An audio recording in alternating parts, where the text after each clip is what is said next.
الحمد لله الذي هدانا إلى ود النبي وأهل بيته المجتبى الذي خلق النبيين وجعل نبينا إمام الرسل والأنبياء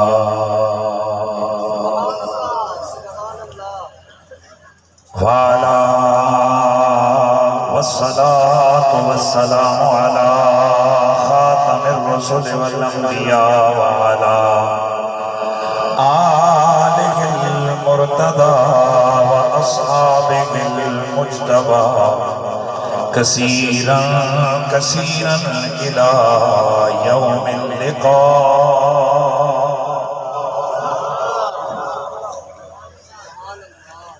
أما بعد فأعوذ بالله السميع العليم من الشيطان الرجيم. بسم الله الرحمن الرحيم.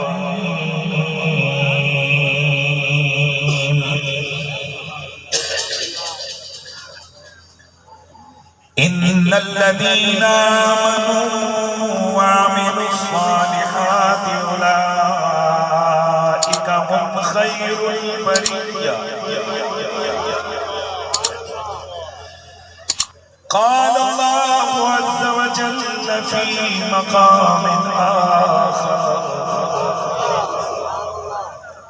إنما يريد الله ليذهب عنكم الرجس أهل البيت ويطهركم تطهيرا. درود و سلام آواز بلند پڑھ لیجیے. السلام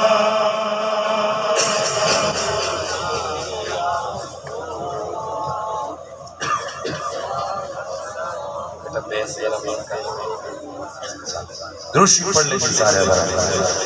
الصلاة والسلام علیک یا سیدی یا رسول اللہ وعلا آلک و اصحابک یا سیدی یا حبیب اللہ. حضرات گرامی، آج کی عظیم الشان محفل ذکر نبی و آلو اصحاب نبی سننے اور سنانے کے لیے انعقاد پذیر ہے. نسائی شریف، بیہقی شریف اور دیگر اہل سنت و جماعت کی جو مستند حدیث کی کتابیں ان متون اہل سنت میں یہ حدیث مبارکہ موجود ہے. اللہ کے نبی سرور کون و مکان صلی اللہ علیہ وآلہ وسلم نے فرمایا کہ اے لوگوں، اللہ سے جنت کا سوال کیا کرو. ماشاءاللہ ذرا سارے توجہ فرما لیں. اللہ سے جنت کا سوال کیا کرو. پھر میرے نبی نے فرمایا من سأل اللہ الجنت ثلاث وفی روایت ثلاث مرات، جس نے اللہ سے جنت کو 3 بار مانگا،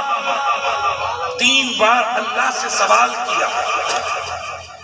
مالک کونین جنت عطا فرما. تو میرے مصطفیٰ فرماتے ہیں جنت اس کے لیے دعا کر کے کہتی ہے اللہم ادخلہ الجنہ، یا اللہ اسے جنت میں داخل فرما دے. آپ سبحان اللہ کریں. یہ فقیر جب دلیل پوری کرے گا پھر آپ کو سمجھ آئے گی کہ میں نے اس سے استدلال کیا کیا. میرے نبی کی حدیث بتا رہی ہے کہ جب میں اور جنت کا سوال اللہ سے کریں گے، دعا اللہ سے مانگیں گے. یہاں کوئی نہیں ہے کہ سپیکر پہ مانگیں گے یا اندر گھر میں بیٹھ کے مانگیں گے، مجمع میں مانگیں گے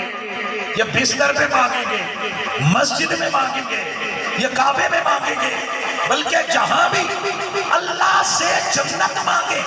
نبی کی حدیث کہہ رہی ہے کہ جنت کہتی ہے یا اللہ اسے جنت دے دے،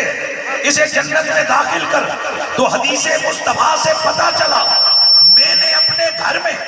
رب سے جنت مانگی، جنت کو پتا لگ گیا مجھے رب سے کون مانگ رہا ہے، جنت کو علم ہو گیا مجھے رب سے کون مانگ رہا ہے، میرے لیے کون دعا کر رہا ہے۔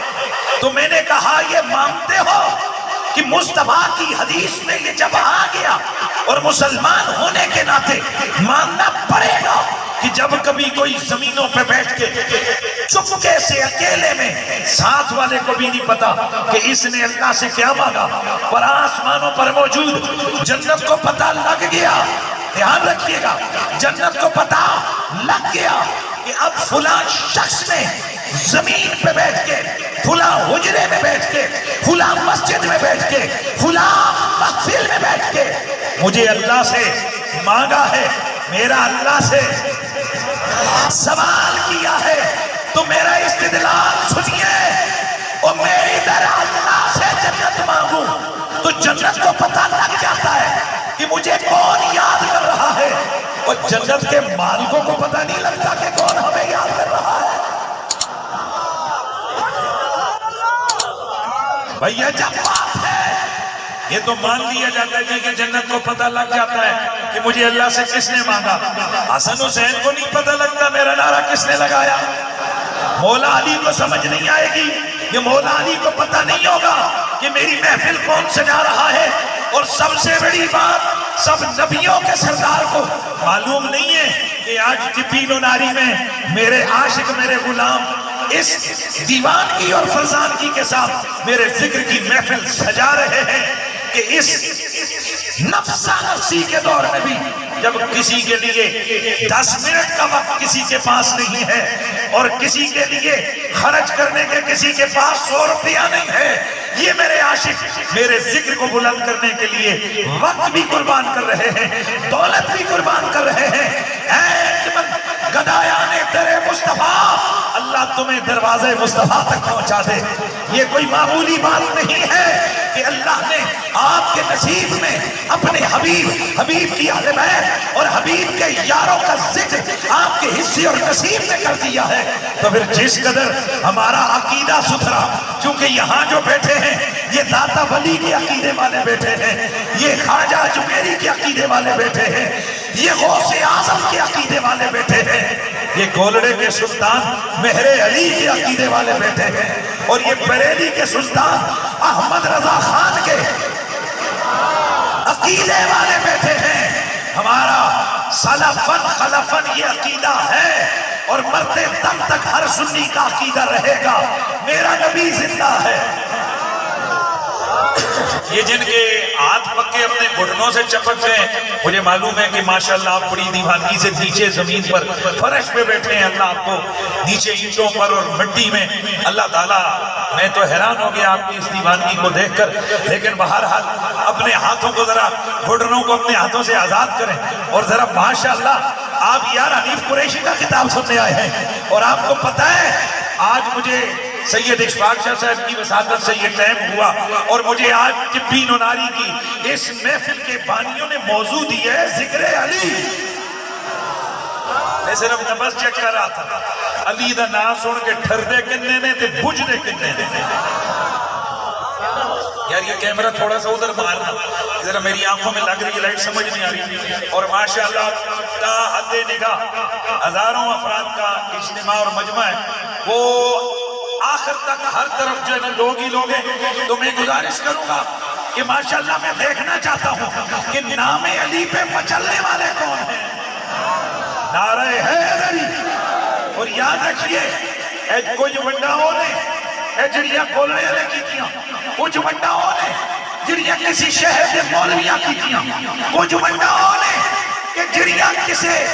امامہ نے کیتیاں، کچھ ونڈاؤں نے جڑی میرے مصطفیٰ دے یارہ نے کیتی ہوئی نے، نبی دے پیارے نے کیتی ہوئی نے، مصطفیٰ دے صحابیہ نے کیتی ہوئی نے، نبی دے یار فرماتے نے ما کننا نعرف المنافقین الا ببغضهم علیہ۔ اور جب ہماری ہماری مجلسوں میں منافق گھس آتے تھے، ہمیں سمجھ نہیں آتی تھی اپنا کون ہے بیگانہ کون ہے، تو ہم ذکر علی شروع کرتے، پھر چہروں پہ دیکھتے، نام علی سن کر جس کی طبیعت میں پم آتا، چہرہ کھل اٹھتا، سمجھ جاتے مومن ہے۔ اور اگر کسی شخص کا چہرہ اتر جاتا مجلس سے نکال دیتے، نکل جا تو منافق ہے، علی کا نام سن کر تیرے چہرے پہ خوشی نہیں آئی ہے۔ اور نبی کے صحابہ کے ماننے والے انشاءاللہ، نبی کے صحابہ کو ماننے والے انشاءاللہ ہمیشہ کیا مسئلہ ہے، کیا عجیب غریب الکرام ہے، سبحان اللہ سبحان اللہ، نبی کے صحابہ کو ماننے والے، مصطفیٰ کے اشاروں کو ماننے والے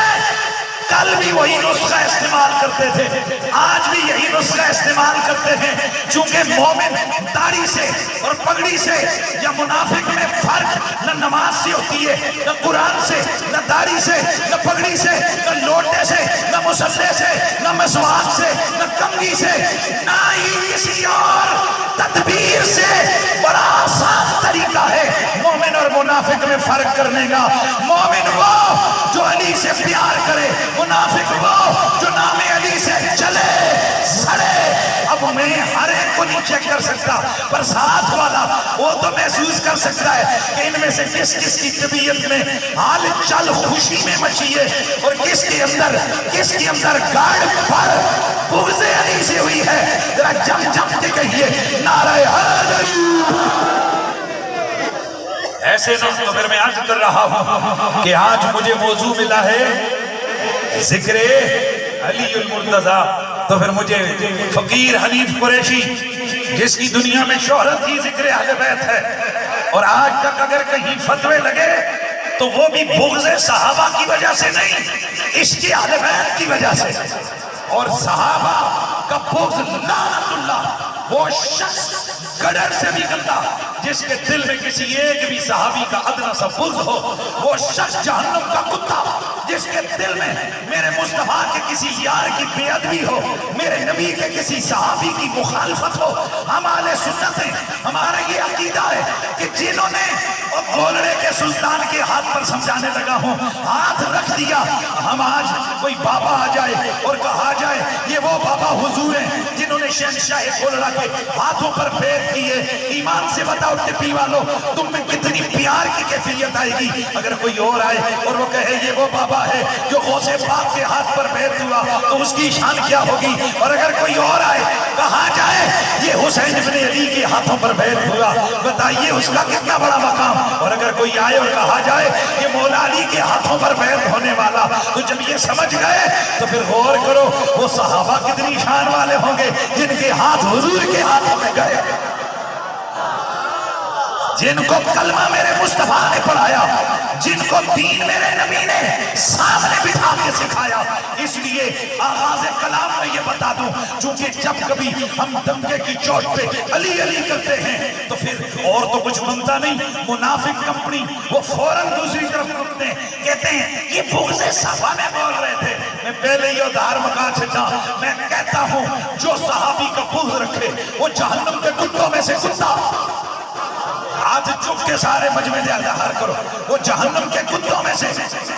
کتا جو میرے مصطفیٰ کے صحابہ کے خلاف بات کرے وہ پلید، وہ زندید، وہ ذلیل ہے۔ لیکن یاد رکھ جو صحابہ کی آڑ میں آل محمد کے بغض کو پھیلائے وہ بھی جہنم کے سوروں میں سے ایک سور ہے۔ اس لیے پھر ذرا صدا لگنی چاہیے۔ اور میں چونکہ ابھی تقریر شروع نہیں کی گئی، یہ تو ابھی مجمع میں گلا گرم کر رہا ہوں۔ گڈی چلا دے نا، گڈی گرم کر دے پھر سپیڈ دے، پھر روڈ تے پامپ